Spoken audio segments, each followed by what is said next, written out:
भारत के लिए जिनका दिल धड़कता है उनका सर जरूर झुका। डोनाल्ड ट्रंप के सामने प्रधानमंत्री मोदी की नजरें झुकी हुई थी, हाथ कांप रहे थे, सोफे के अंदर ऐसे दुबक के बैठे हुए थे और कागज पढ़ के कह रहे थे एक्सीलेंसी एक्सीलेंसी एक्सीलेंसी एक्सीलेंसी। जो इंटरप्रेट कर रहा था, जो अनुवाद कर रहा था, उसको भी शर्म आ गई। उसने एक्सीलेंसी का अनुवाद नहीं किया, उसने मिस्टर प्रेसिडेंट बोला, जो कि कहा जाता है। ये एक्सीलेंसी कौन होता है साहब? खैर, लग ही नहीं रहा था कि 150 करोड़ नागरिकों का प्रतिनिधि बात कर रहा हो किसी राष्ट्राध्यक्ष से। ऐसा लग रहा था कि एक कंपनी का एजेंट अपने मालिक से बात कर रहा था। बहुत शर्म आई, बहुत दुख हुआ, बहुत गुस्सा आया। ये एक आजाद देश है। हमने देखा इंदिरा जी को, हमने देखा राजीव जी को, हमने देखा नरसिम्हा राव जी को, हमने देखा अटल बिहारी वाजपेयी जी को, हमने देखा डॉक्टर मनमोहन सिंह को। हमने किसी को ऐसे झुकते हुए नहीं देखा, ऐसे सरेंडर करते हुए नहीं देखा, ऐसा कॉम्प्रोमाइज करते हुए नहीं देखा। तो जो इस हफ्ते हमने ये नजारा देखा, मुझे नहीं लगता हम आसानी से भूल पाएंगे। हमारे 3 निहत्थे नागरिकों को, सेलर्स को, सरेआम अमेरिका ने उनका कत्ल किया। Our 3 innocent sailors were murdered by America just a few days ago, not in the past, few days ago. Donald Trump ने खेद तक व्यक्त नहीं किया। President Trump did not regret, forget apologising, regret नहीं किया, खेद व्यक्त नहीं किया। क्यों करेंगे साहब? एजेंट तो दुबक के बैठा हुआ है। एजेंट की पीठ थपथपा दो, तारीफ कर दो, फूल के कुप्पा हो जाएगा और कुछ नहीं बचा। तो अरे साहब, आपकी त्वचा कितनी अच्छी है, ये आपकी गोरी चमड़ी का राज क्या है? उसी में खुश हो गया एजेंट हमारा। वीको वजदंती आयुर्वेदिक क्रीम या जो भी लगाते हैं, हमें नहीं मालूम। अरे क्या मजाक है भाई?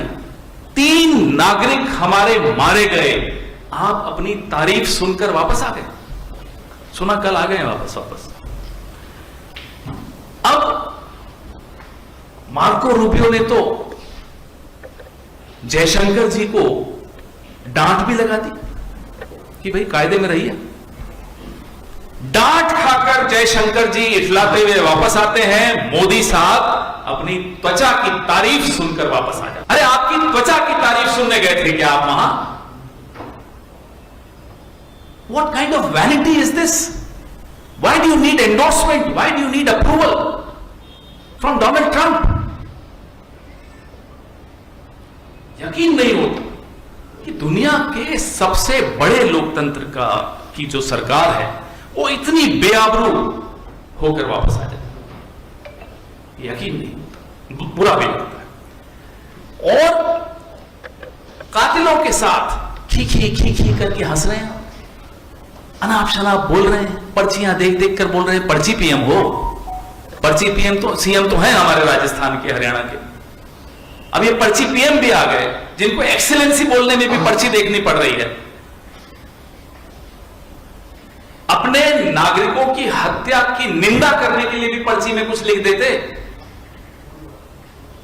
तो शायद वहां से खेद की कुछ आवाज आती। खेद छोड़िए, डोनाल्ड ट्रंप ने तो कहा, और प्रधानमंत्री वहां बैठे थे, कि ये सब तो होता रहता है, ये बड़ा खतरनाक पेशा है नाविकों का, सेलर्स का। ये सुनकर आ गए। और प्रधानमंत्री की मौजूदगी में डोनाल्ड ट्रंप ने कहा कि जब तक मोदी प्रधानमंत्री हैं भारत के, भारत पे कोई युद्ध होता है, आक्रमण होता है, तो अमेरिका उसका साथ निभाएगा। प्रधानमंत्री चुप। कोई और होता प्रधानमंत्री, किस पार्टी को होता छोड़ दीजिए, कोई और प्रधानमंत्री होता तो वो डोनाल्ड ट्रंप की आंखों में आंखें डाल के बोलता, साहब प्रधानमंत्री कोई भी हो, देश सर्वोपरि होता है। और नंबर 2, भारत अपनी रक्षा करने में सक्षम है। ये बोलने तक की हिम्मत नरेंद्र मोदी नहीं जुटा पाए, क्योंकि त्वचा की तारीफ हो गई थी, glowing skin, he is happy. उनकी त्वचा की तारीफ हो गई तो अपमान भी सहकर आ गया। अपमान देश का हुआ, आपका नहीं हुआ। एक धीर गंभीर मनमोहन सिंह जी थे, ज्यादा बोलते नहीं थे, लेकिन जब अमेरिका को आंख दिखानी होती थी, आंख दिखाते थे। यहीं बगल में, पास ही में यूएस एम्बेसी है। देवयानी खोब्रागाड़े जी का एपिसोड हुआ था, हमारे डिप्लोमेट को उन्होंने अपमानित किया था अमेरिका ने। 24 घंटे नहीं गुजरे, अमेरिकन एम्बेसी के बाहर पुलिस कम कर दी गई, बैरियर्स, बैरिकेडिंग हटा दी गई। एक डिप्लोमेसी में एक तरीका होता है मैसेज देने का, दे दिया गया। पूरा विश्व हैरान हो गया कि भारत ने लाल आंख अमेरिका को डॉक्टर मनमोहन सिंह जी के नेतृत्व में दिखाई। इस परंपरा के वारिस हैं हम। इंदिरा जी के बारे में तो हर बार हम आपको बताते ही हैं। मनमोहन सिंह जी ने जब अमेरिका कुछ गलत काम करता था, कहीं युद्ध छेड़ देता था, तो निंदा करने में भी देर नहीं लगाई। अरे आप चलिए, निंदा नहीं कर पा रहे हो, आप जवाब तो दे देते। आप ये तो कह देते थे कि साहब ये हमारे सेलर्स को मार दिया। और एक माफी चाहता हूं, आप में से कुछ लोग शायद यहां नहीं हो वो वाले, तो अच्छा रहेगा।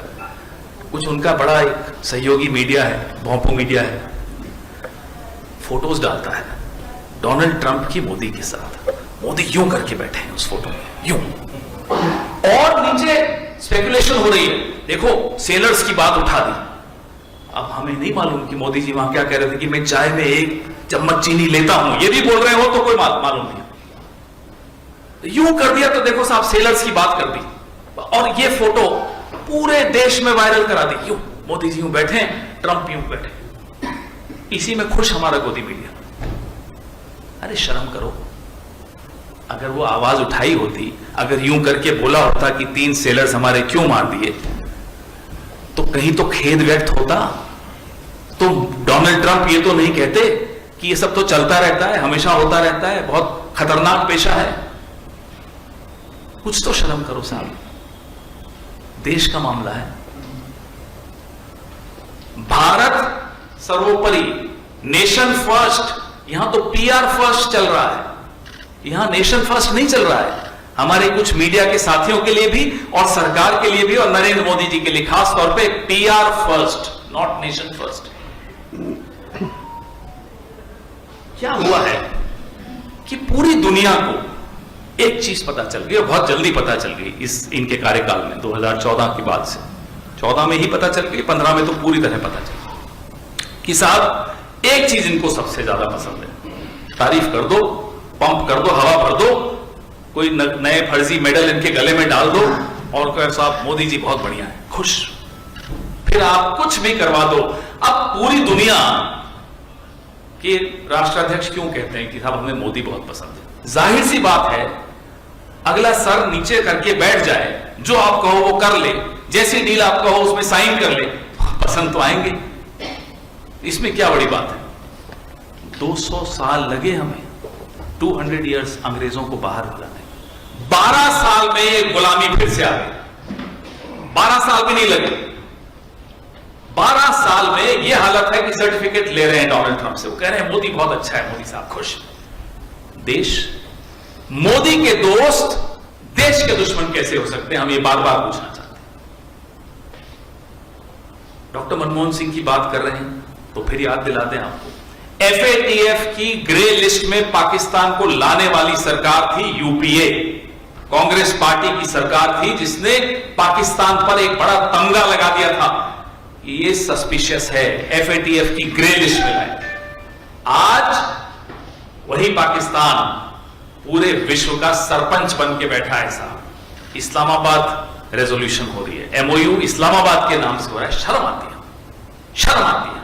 हम अपने आप को विश्व गुरु कहते हैं, और मुनीर को वो लंच पे बुलाते हैं 2-2, 3-3 बार, ऑपरेशन सिंदूर के बाद। ये हुआ है, आपके सामने हुआ है, और कहते हैं my favourite field marshal. Pakistan को FATF की लिस्ट में लाने वाला कौन? कांग्रेस पार्टी। पाकिस्तान किसकी नजरों के सामने, नाक के नीचे विश्व का सरपंच बन रहा है? नरेंद्र मोदी। ये तुलना आपके सामने। और फिर भी साहब त्वचा अच्छी है, इसमें कोई शक की बात नहीं। स्किन अच्छी है, ग्लोइंग स्किन, चमकती दमकती त्वचा।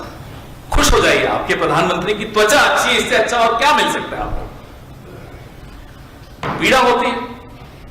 इंडो पैसिफिक कमांड 2018 में अमेरिका ने इसका नाम कर दिया।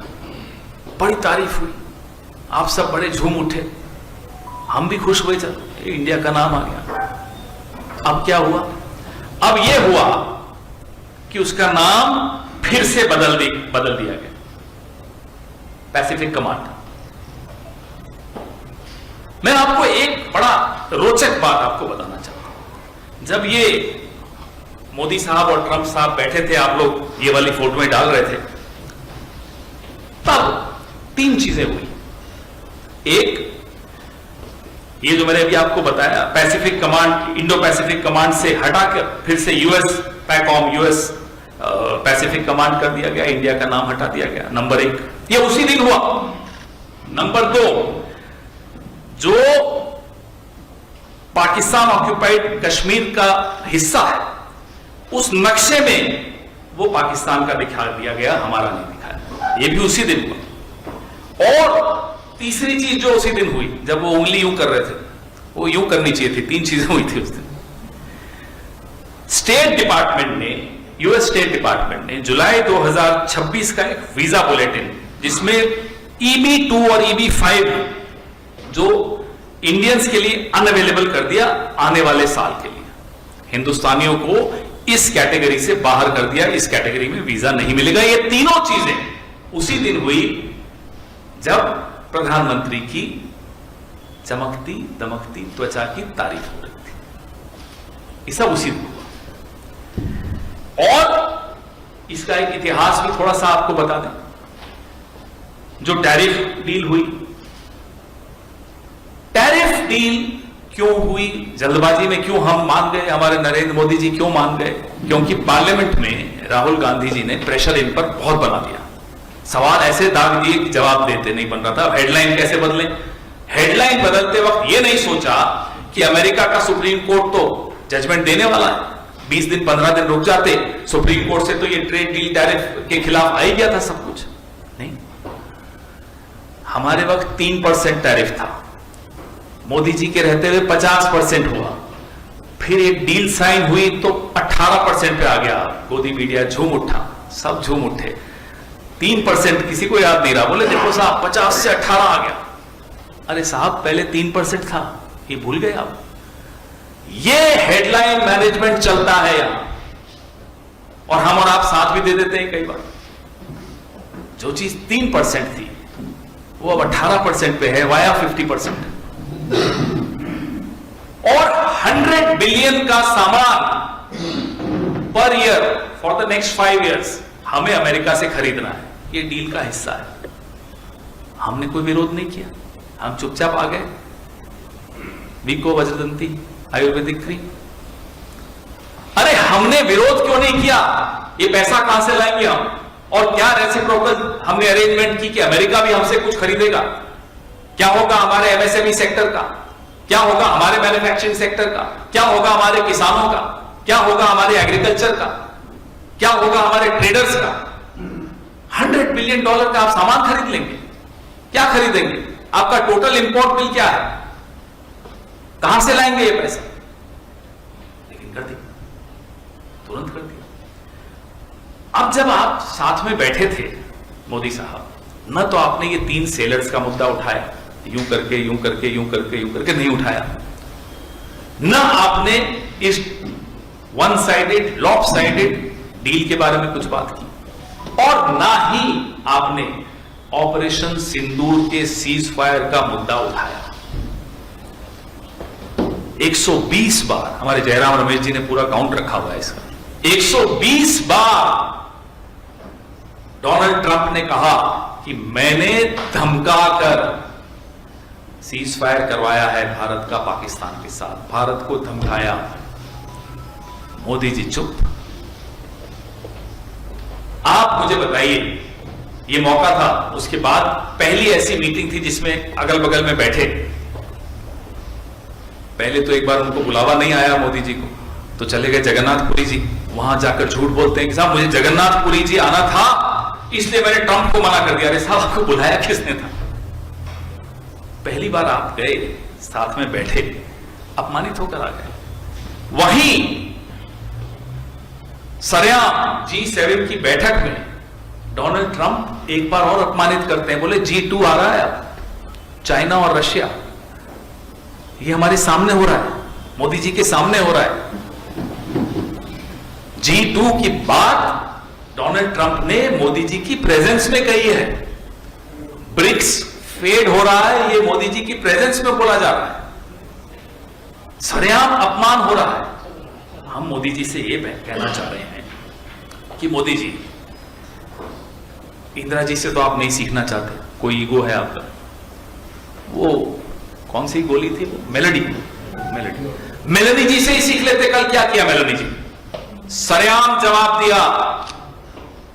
कहते हो आप लोग कि महिलाएं कमजोर होती हैं, देख लिया आपने, इंदिरा जी को देखा, हमारी सोनिया जी को देखा, हमारी प्रियंका जी को आप देख रहे हैं, देखिए यहां मोदी जी सीखिए।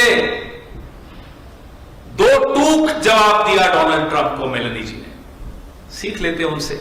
आप तो बड़ा उनको टॉफियां देते रहते हो, उसके एवज में कुछ शिक्षा भी ले लेते कि ऐसे आंख में आंख डाल के जवाब दिया जाता है कि हमारे 3 सेलर्स का अकाउंट दो, उनसे माफी मांगो, उनके परिवारों से, भारत से माफी मांगो। ऐसे आंख दिखा के कहना पड़ता है कि ये जो आपने सीज फायर का झूठ बोला है कि हमें धमकाकर आपने सीज फायर कराया, उसके लिए माफी मांगो, ऐसे बोला जाता है। आप अपने देश की महिलाओं से नहीं सीख सकते मोदी जी, यूरोप की महिला से सीख लीजिए जिनको आप मेलेडी देते हैं। बहुत अच्छा लगा देख कि किसी ने कल आंख उठाकर, सर उठाकर बोला, तो अफसोस है कि वो हमारे देश के नहीं है।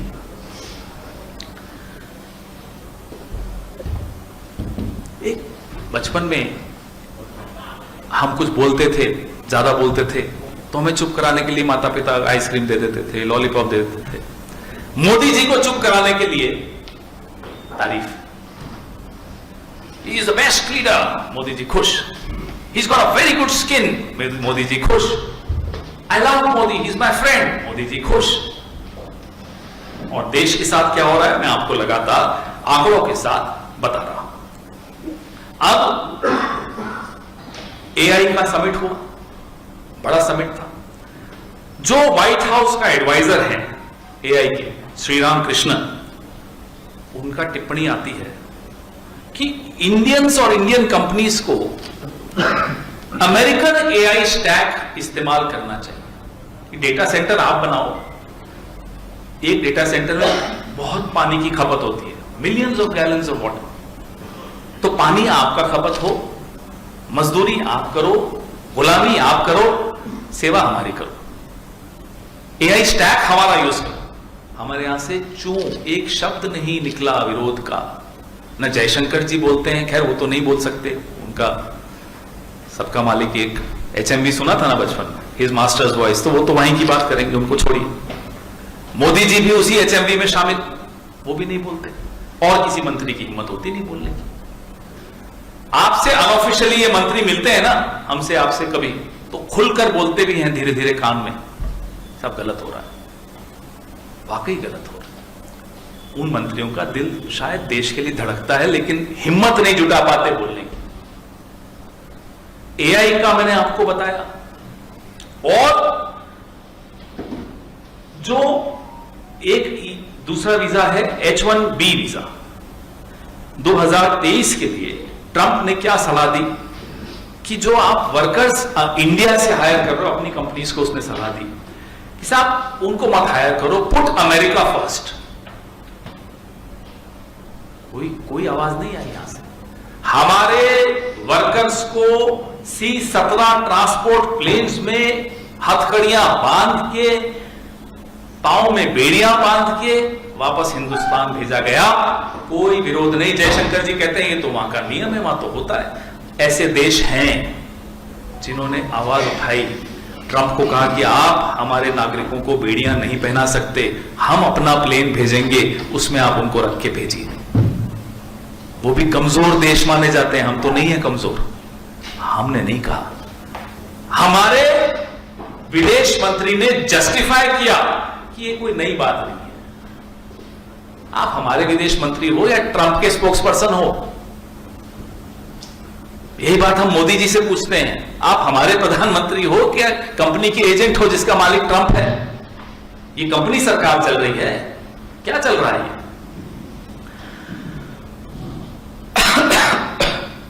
इस्लामाबाद का मैंने आपको बताया कैसे ये गलबैयां हो रही। आपको मैंने मनमोहन सिंह जी का एग्जाम्पल दिया। एक एग्जाम्पल मैं आपको 1986 का दूंगा, जब वॉइस ऑफ अमेरिका का ट्रांसमीटर श्रीलंका में लगाने की बात हुई, इंडियन कोस्ट के बगल में। राजीव जी ने उसका विरोध किया और वो निर्णय वापस लेना पड़ा वॉइस ऑफ अमेरिका को, क्योंकि बहुत करीब हमारे आकर वो अपना ट्रांसमीटर लगा रहे थे। 1971 का मैंने आपको बताया। हैरानी की बात यह है कि INS देना, IRIS देना, जो हमारा मेहमान था, ईरान का युद्धपोत निहत्था था, उसके नौसैनिकों को अमेरिका ने इंडियन ओशन में हमारे आंगन में घुसकर मार डाला।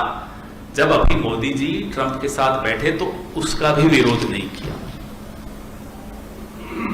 ये किस तरह की हमारी सरकार है, ये किस तरह के हमारे प्रधानमंत्री हैं कि एक के बाद एक इतने बड़े झटके हमें लगते हैं और हम वहां जाके इंस्टाग्राम में मेलोडी रील को लेकर खिलखिला रहे होते हैं। ये हमारे प्रधानमंत्री, देखा था, बड़ा अजीब अटपटा लगा। आप ही के किसी चैनल ने चलाया। अब जब इन्होंने ये कहा, डोनाल्ड ट्रंप ने, कि मैं आपके देश की रक्षा करने आऊंगा जब कोई आक्रमण होगा, बशर्ते आप प्रधानमंत्री हो। हमारे मन में ये नहीं आया कि प्रधानमंत्री कौन होगा। हमने कहा कि हम आउटपोस्ट हैं क्या, अमेरिका की कॉलोनी है, कि हमें आपकी मदद की जरूरत पड़ेगी। हमने कितने युद्ध खुद जीते हैं, अमेरिका की मदद नहीं मिली थी। अमेरिका तो उल्टी तरफ खड़ा था, पाकिस्तान की तरफ खड़ा था 71 में, तब हमने जाकर जीता। मोदी जी, ये वक्त था, ये मौका आया था, इतिहास ने आपको ये मौका दिया था कि ट्रंप की आंखों में आंखें डालकर बात करते, ये सब सवाल उठाते। आपने सवाल नहीं उठाए। आप लाल आंख तो छोड़िए, आपकी दबकती त्वचा की तारीफ सुनकर आप शर्म से एकदम लाल हो गए। आपने कुछ नहीं बोला। बहुत शर्म आई हमें देखकर, पूरे देश को बहुत शर्म आई आपके सवाल।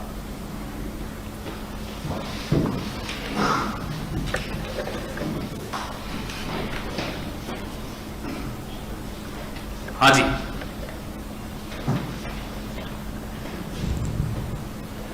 सर मैं तेजपाल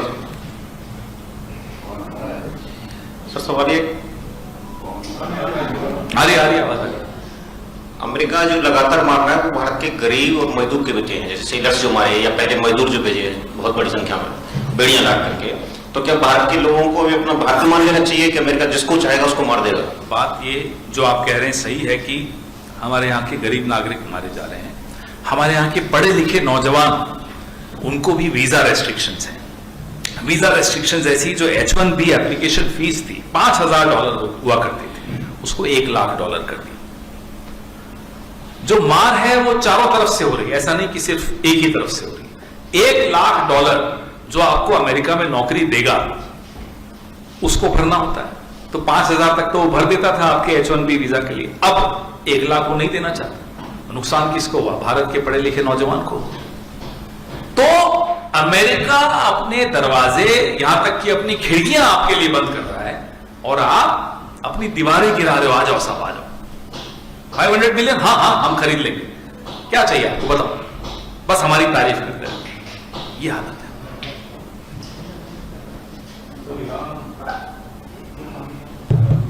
और अमेरिका के बीच जो समझौता हुआ, इससे भारत को क्या कुछ हासिल होने वाला है? क्योंकि हार्मोज जब पूर्व की स्थिति में होगा और क्रूड ऑयल या फिर गैस की आवाजाही आसान होगी, तो पेट्रोल डीजल की कीमत का क्या होगा? क्योंकि जो केंद्रीय मंत्री सुरेश गोपी हैं, उन्होंने कहा इट विल टेक टाइम, जहाज वहां से आना है, लंबा प्रोसेस है, अभी फिलहाल कोई कटौती नहीं होगी प्राइस में। ना आपने उम्मीद कैसे कर ली कटौती? मुझे एक उदाहरण दीजिए, जब अंतर्राष्ट्रीय मूल्य कम हुए हों और भारत सरकार ने कीमतें पेट्रोल और डीजल की कम की हो, या सीएनजी की कम की हो, या एलपीजी की कम की हो। एक बार जब कीमतें बढ़ जाती है ना, बहुत मुश्किल है इस सरकार के लिए खास तौर पे उन कीमतों को वापस लेना। जब रिकॉर्ड स्तर पे कम हुई थी अंतर्राष्ट्रीय मूल्य प्रति बैरल, तब भी हमारे यहां पेट्रोल डीजल रिकॉर्ड स्तर पे ऊपर गया था। पड़ोसी मुल्क में कम किया, 22 रुपए अभी कम किया 10 दिन पहले, हमने नहीं किया।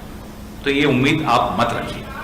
हो सकता है कभी चुनाव आ रहा हो तो कभी एक लॉलीपॉप दे देंगे हमको कुछ दिनों के लिए, लेकिन वैसे नहीं करेंगे। इस जो पिछला राउंड हुआ असेंबली इलेक्शंस का, उसी दौरान राहुल जी ने, हमारे कांग्रेस पार्टी ने कह दिया था कि चुनाव खत्म होने दीजिए, कीमतें बढ़ेंगी, देखिए कैसे बढ़ेंगी।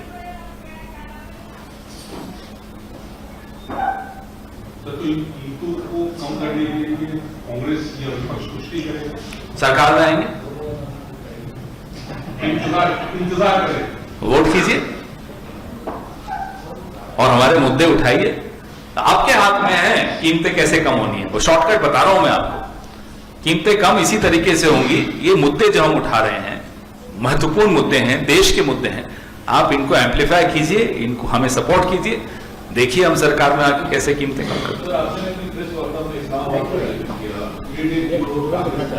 किया था कि ये जो डील साइन हो रही है ईरान और अमेरिका के बीच, वो जो है ये पाकिस्तान डील का है, तो इससे completely failure of Total failure of our diplomacy, undoubtedly failure of our diplomacy, because, as I said, Dr. Manmohan Singh's government had successfully ensured that Pakistan is in the watch list, in the grey list of FATF, Sir, because of the funding of terrorism.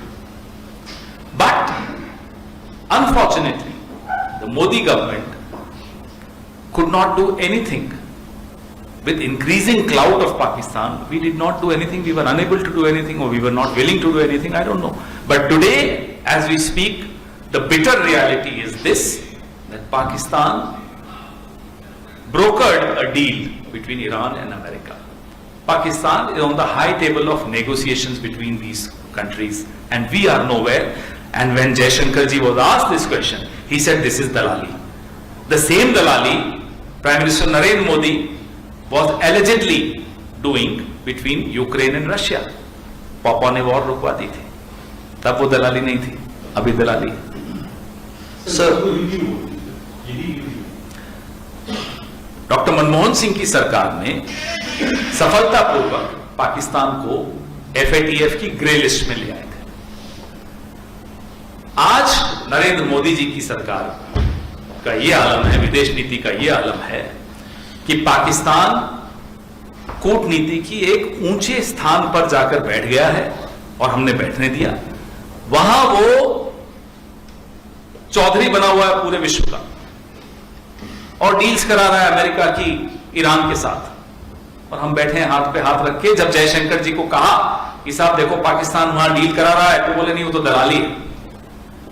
Jaishankar जी, हमने तब भी आपसे पूछा था, फिर पूछ रहे हैं कि जब मोदी जी के बारे में आप ही लोग प्रचलित करते थे, हमें तो नहीं मालूम सच क्या है, कि यूक्रेन और रशिया के बीच वो मध्यस्थता कर रहे हैं, तब क्या वो दलाली नहीं थी?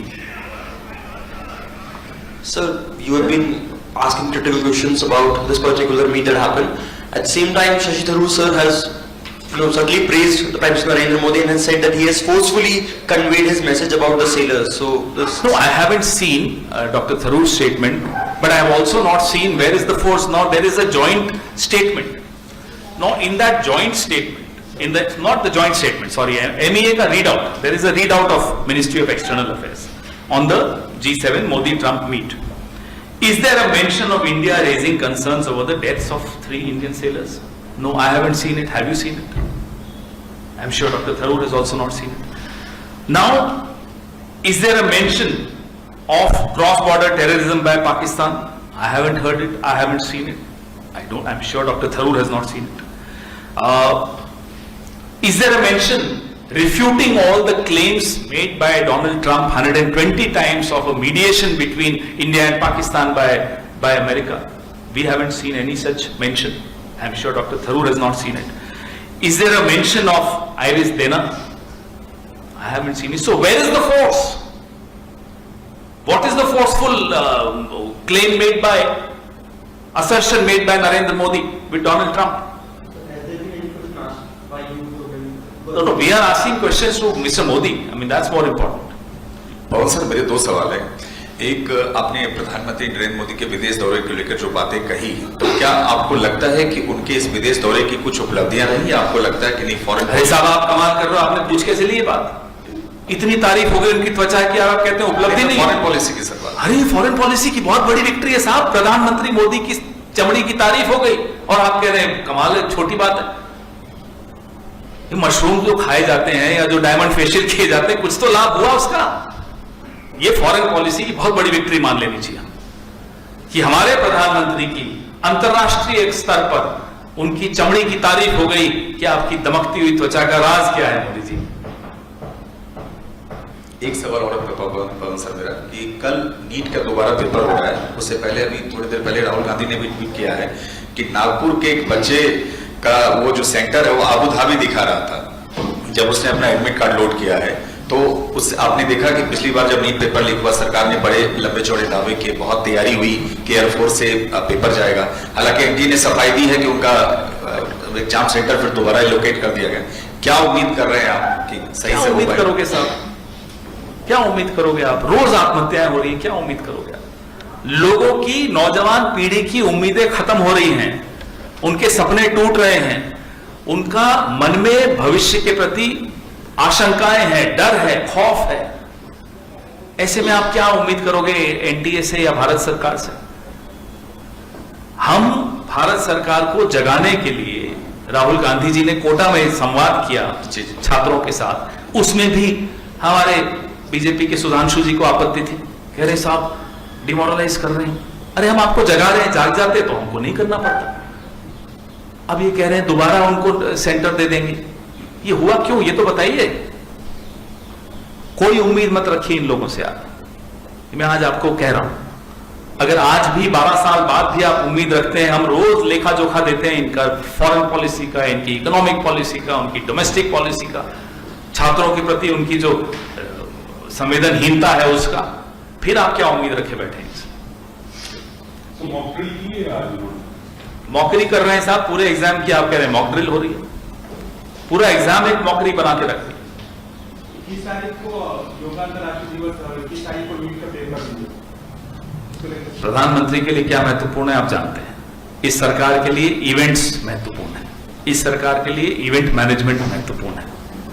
बच्चों का क्या है, फिर कह देंगे दोबारा हो जाएगा तो क्या है उसमें? जी अनिल जी मुस्कुरा रहे हैं आप। एक सवाल बताइए, सैद्धांतिक सवाल है, क्या कांग्रेस से जनता उम्मीद रखे? कांग्रेस अकेला विपक्ष है, बाकी विपक्ष को विपक्ष कहना भी बेईमानी है, क्योंकि सीधे और उल्टे तरीके से सारा विपक्ष कांग्रेस को छोड़ के मोदी के साथ 12 बरस रहा है। राहुल गांधी के अलावा कोई भी विपक्ष का नेता ये क्लेम नहीं कर सकता है कि उसने विपक्ष की भूमिका निभाई हो। हर इशू में ये लोग पार्लियामेंट से निकलकर भागे हैं, चाहे कोई भी पार्टी हो, मायावती से लेकर समाजवादी पार्टी हो, ममता हो, समता हो, कोई भी पार्टी हो। तो अब क्या अकेले कांग्रेस से जनता उम्मीद रखे? देखिए, मैं विपक्ष के बाकी दलों पे कोई टिप्पणी नहीं करूंगा। हो सकता है कुछ लोगों की कुछ मजबूरियां हो सकता है कुछ और हो, वो छोड़िए।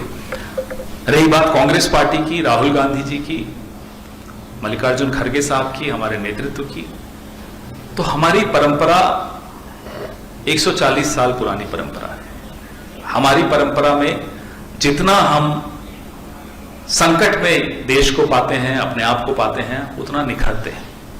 तो पूरी उम्मीद अगर इस देश में किसी को रखनी चाहिए तो कांग्रेस पार्टी से, राहुल गांधी जी से, मल्लिकार्जुन खड़गे साहब से ही रखनी चाहिए, क्योंकि इतिहास साक्षी है, संकट में अगर कोई साथ देता है इस देश का, इस देश को संकट से बचाता है, तो मैं बहुत ह्यूमिलिटी के साथ कहूंगा कि वो कांग्रेस पार्टी।